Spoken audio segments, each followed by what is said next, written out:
And welcome once again to EWTN's Bookmark. I'm Doug Keck, your host. Our special guest author is Shaun Carney.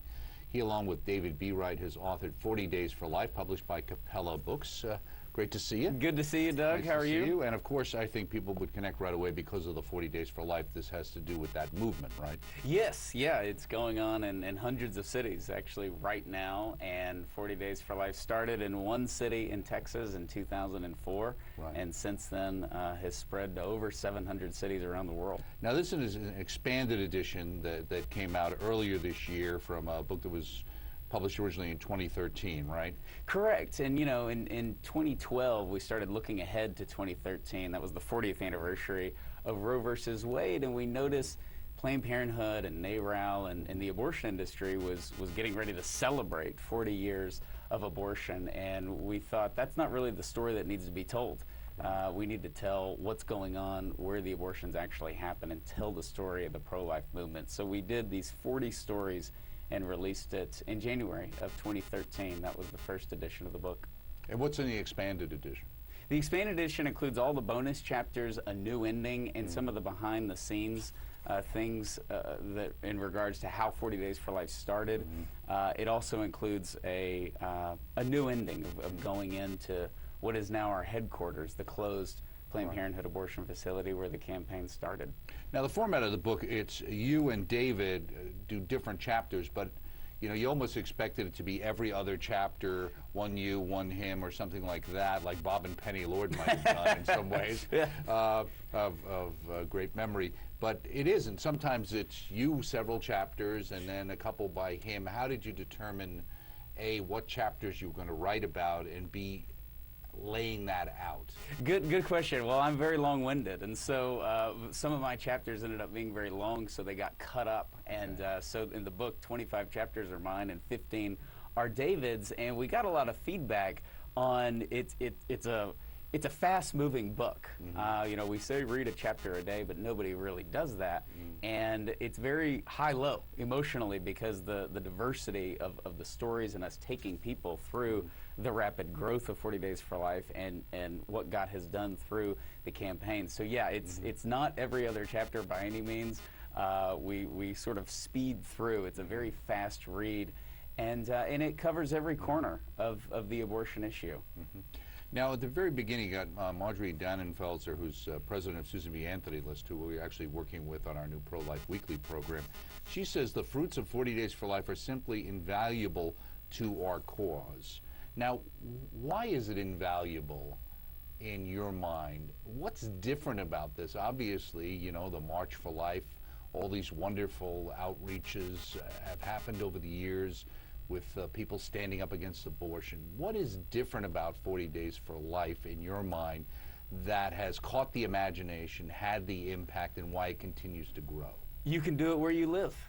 You know, abortions don't happen on the bench of the Supreme Court or in the halls of Congress or in the White House. They happen in very otherwise unassuming neighborhoods where there are businesses and there's churches and there's schools, and there is nested in that environment an abortion facility, and people can go out and they can see a 40 Days for Life campaign. They can sign up for hours. They can take part in it, and therefore they can take part in the results, which was the motivation of this book, is to share that. You know, what else can you do where you can take an hour or 30 minutes during your week and help save the life of a little baby boy or baby girl? And that's really the story, are these heroes and these saints who courageously lead 40 Days for Life campaigns. But you know, we've had over 800,000 people participate in a 40 Days for Life campaign. Is that just in the continental United States? Has it expanded out beyond there? We're in over 40 countries around the world. And so 40 Days for Life has been done in Hong Kong and Moscow, all throughout the United Kingdom. So, you know, people can go. What's different about it is you can go. You can show up, and you can do so in the midst of your busy life, in the midst of trying to raise your kids and grow in holiness yourself. You can be on the front lines of the culture, and that's why it's rooted in prayer, because the front lines can be scary sometimes. Right. Well, I think you can see I'm looking at the forward where they talk about, does it really make a difference? Are my prayers really working? Which Abby Johnson, very well known now, obviously former Planned Parenthood manager of the facility, who's become a big pro-lifer and also is now Catholic as well, writes the introduction. Now, in reading your book, there's a time you allude to an Abby, and you don't really go into who that is, and I'm thinking, is that the Abby Johnson? And then later on, you explain that, in fact, that was the Abby Johnson. So how did you meet her, and how did you know her? I started volunteering in the pro-life movement in college, going out and peacefully praying in front of the Planned Parenthood where Abby was volunteering on the other side. And so I actually knew her for 8 years during her time at Planned Parenthood. And she was. What would a person volunteering, would that be like an escort job they would be kind yeah, of doing? Abby was an escort. Those yeah. kind of. So she got sort of gung ho on the reproductive rights movement in college. She got recruited, and she became an escort. And my wife and I were sidewalk counselors, and so we'd walk Abby to her car. We'd talk to her. We formed this relationship with her over 8 years. And I, at the time, was leading a local pro-life organization, the Coalition for Life, and we moved in next door to that Planned Parenthood to offer alternatives. And so Abby and I, we did media interviews against one another's points, and so we knew each other really well. And when she had her moment and saw an ultrasound-guided abortion, she walked right into my office next door. And what do you think it was in how your relationship was with her that made it easier for her to do that? And how would you see that as recommending the way maybe we should act?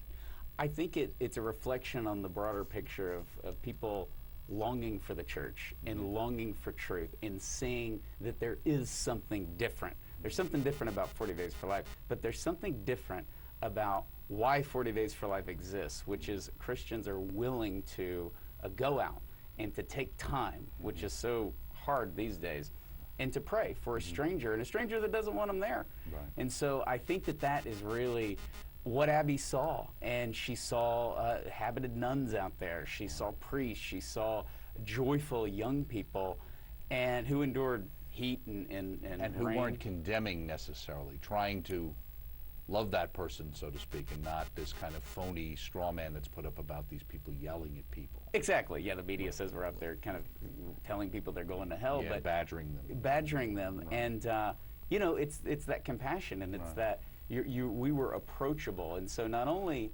did God get Abby out of the abortion industry, but He provided somewhere for her to land and go and have help. And so it's a beautiful story, and it shows. Abby's journey didn't stop. She pursued and read and prayed and ended up Catholic. I got to sponsor her husband into the church. Right. You talk about that in the book. Yeah. She also writes, today nearly 7,000 babies and counting are alive because of 40 Days for Life. How do you know that, and what do you mean when you say that? How do you come up with those numbers? Those are numbers that we know of moms who turn around and we know they did not go through with the abortion because they told us, and we can document it. And so we have a much larger number of women that just leave, but we don't know that they chose life. That number is now over, getting close to 14,000 babies that we know of who have been spared from abortion at the very last moment. And a lot of them are in the book. And I've had the joy of meeting some of these kids that are now, in kindergarten and in second grade and in third grade. And, I have 6 kids, and I think with the abortion issue, we think, yeah, we're saving a baby, and we are, but we're also saving a second grader and an 8th grader and an old man because these kids are going to grow up and they're going to be moms and dads and grandparents, and that's the impact that participating in the pro-life movement can have. Right. Now, in the prologue, there's words of life from a deathbed, and you talk about, is it David Arabi? Arabi. Arabi? He's Cajun. Arabi? Okay, the Sheik of Arabi, so I'll remember him. David Arabi. There we go. Now, he talks about the fact that his father was dying. You talk about it in the book. And rather than praying for the father, he said, no, pray with me to end abortion. And he was kind of taken aback with that whole thing. And that was important to him, and it became a personal thing for him. And he found out later something surprising about his father. He was, and I want to say he was the Grand Knight of the Knights of Columbus of our chapter, and just was absolutely wonderful. And he couldn't figure out why his dad on his deathbed wanted to just pray a rosary for an end to abortion. And he said, yeah, we need to do that, but we need to pray for you. We need to pray that you get better, that God heals you. And he said, no, I want to just pray for an end to abortion. And he learned on his deathbed, his father communicated to him that his mother was going to go in and have an abortion because his dad wanted him aborted. And he said, because your mother did not listen to me, your father, you're the only person here with me as I lay dying. The one person that I tried to get rid of is the one here with me as I get ready to meet God. And that's why we're going to pray for an end to abortion. And so what David Araby did to honor his father, who passed away weeks before the first ever 40 Days for Life campaign, is he committed to go out and to pray at Planned Parenthood from 11 o'clock at night to 7 a.m. in the morning every single... He was doing the overnight shift. He did the overnight shift and called it the night shift with a K for the Knights of Columbus. What's the wooden table and why was it important to this movement? Wooden table kind of represents, I think everybody gets to a point where they're just like, what do we do with our culture? And we were sitting around an old wooden table in our office and we saw our abortion numbers going up. We saw our volunteers going down. We saw our donations going down. We saw all those things happening. And we just spent an hour in silent prayer. What can we do? And that's when the time period, 40 days, just occurred. Like, why are we trying to solve all the world's problems over the next 10 years? What if we just take the next 40 days and dedicate that to prayer and fasting, community outreach, peaceful vigil at Planned Parenthood? And that led to the first ever 40 Days for Life campaign. Now, 40 Days for Life isn't a Catholic, quote-unquote, movement. It's an ecumenical movement, right? It is. We have Catholics, we have Protestants, we have evangelicals. So when you think in terms of, and this may be an incorrect perception many Catholics have, but the idea of fasting tends to sound like a more, not that we do it very well, but a Catholic approach to things as opposed to a Protestant approach to things. So how did that fit in when you decided that was the combination you needed? Yeah, we don't do it very well, but we want to do it. And so it is kind of perceived as that's a Catholic thing. And that was really one of the beautiful things we saw is a lot of evangelicals, Jim Daly, president of Focus on the Family, was one of the early ones along with George Weigel and Michael Novak to endorse the book. Right. And that brought in a lot of evangelicals and they said, fasting is biblical. But I've never actually done it. I've never committed to do it. Our Lord says some demons can only be driven out by prayer and fasting.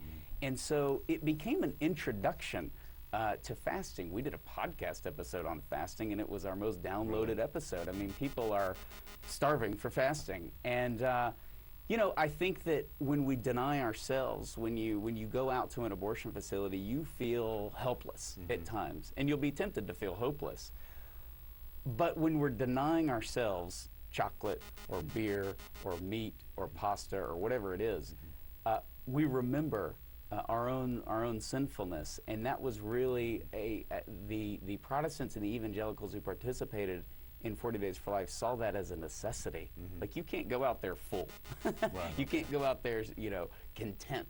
Right. And so I think that that was a great introduction for a lot of people into fasting, and of course it unifies us as Christians. And an understanding of sacrificial aspect of things.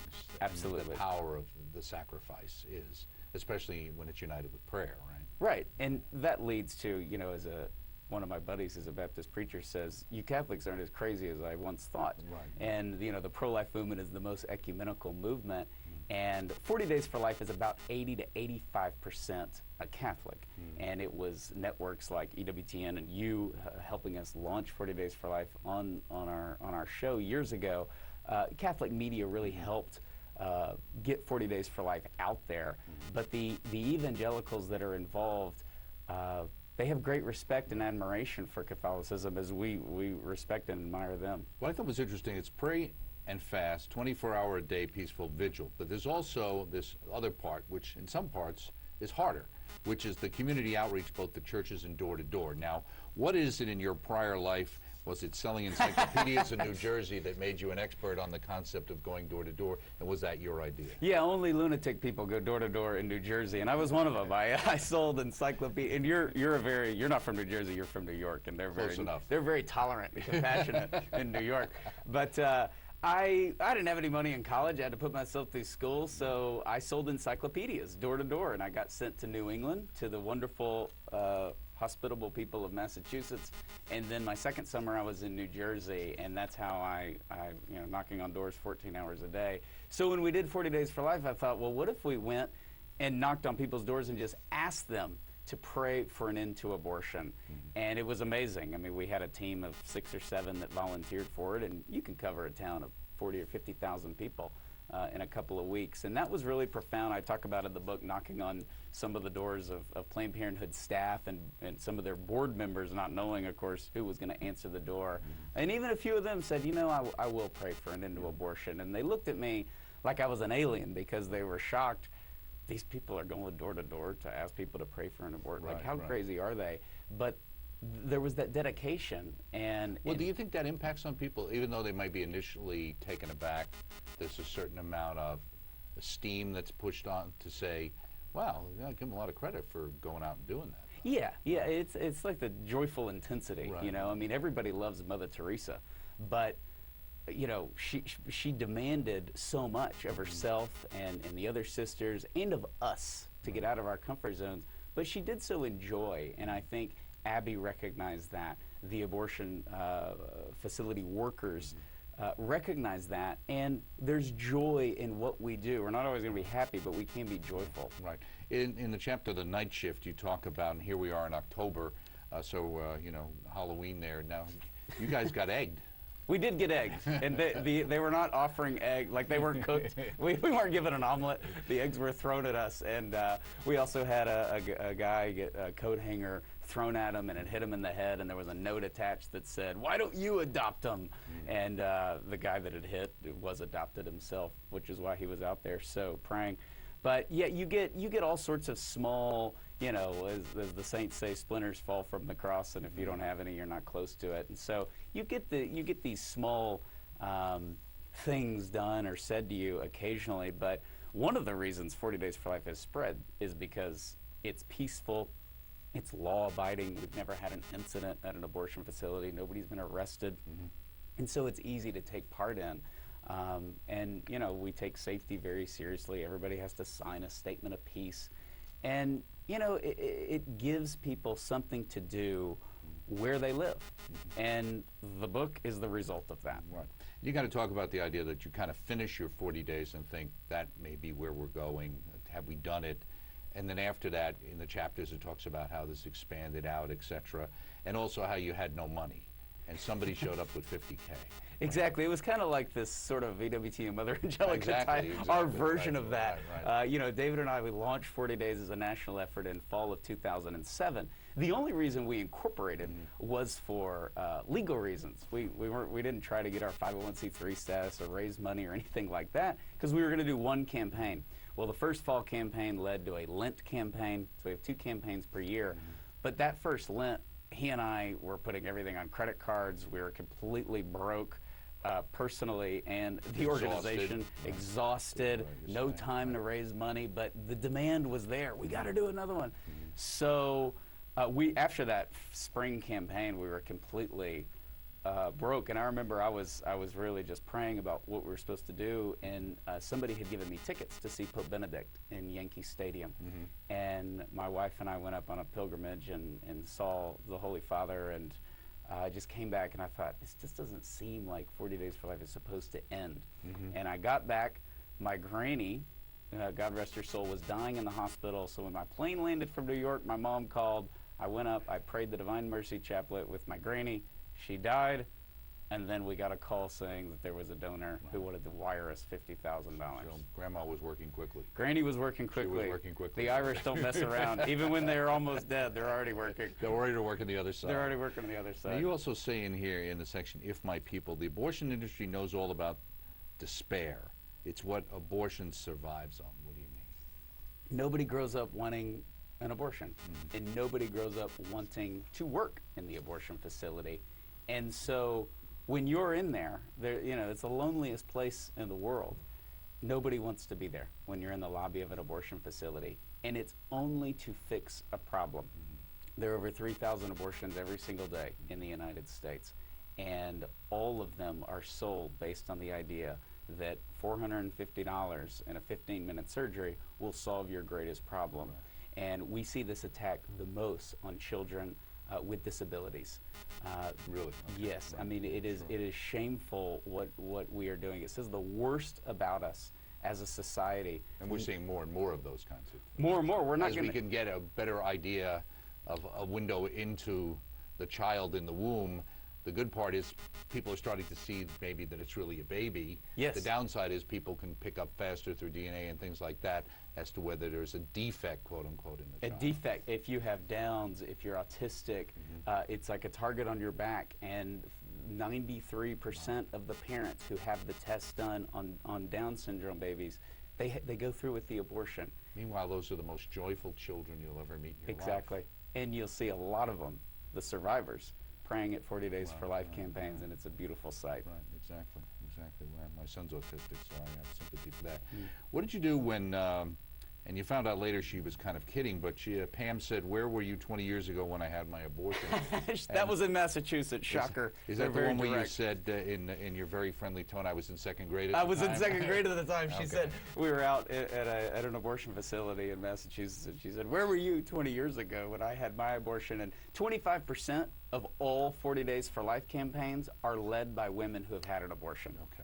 So, and sometimes it's in front of the very abortion facility they went into. And so, she was saying that directly. That really motivated me as a young man, just to do more. You know, you meet these wonderful people. It's like being at the network here. You just get to encounter so many wonderful souls. And, you know, I've never had an abortion. I haven't been hurt by abortion.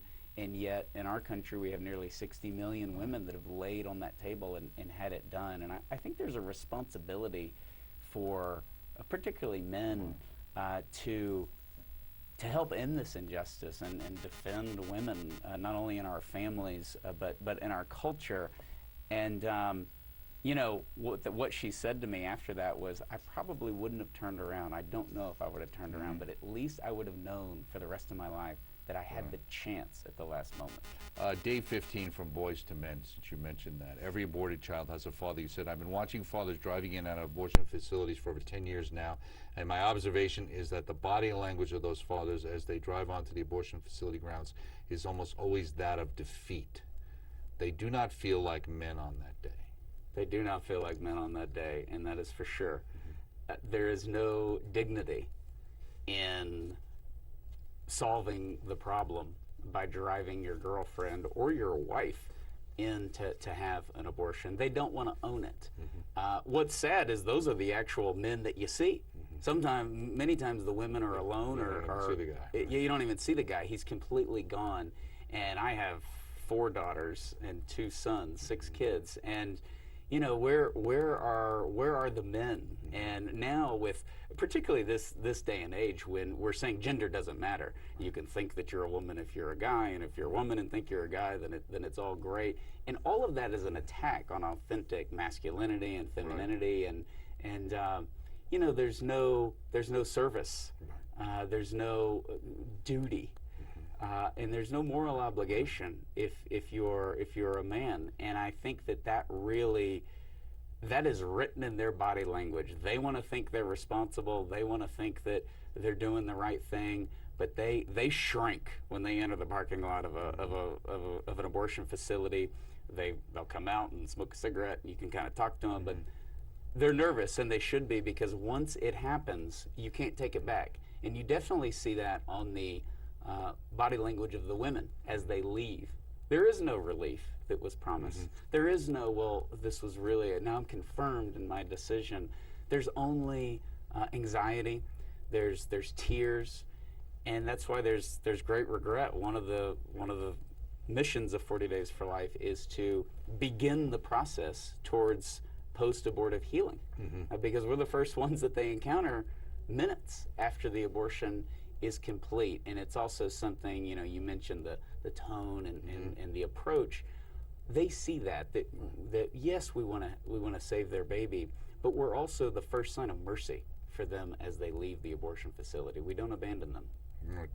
And just before we go, I had to mention that Ramona had in chapter or day 29, Unexpected Welcome, I guess was impacted by Catholic radio. Right? She was. It's a great little plug for EWTN. Right. If you're thinking of not donating, donate, because Ramona was falling away from the church. She was the manager of a Planned Parenthood in Texas, and she turned on EWTN radio and heard Abby Johnson Really? interviewed, Okay. and it just struck her, and she began sort of slowly coming back to the church.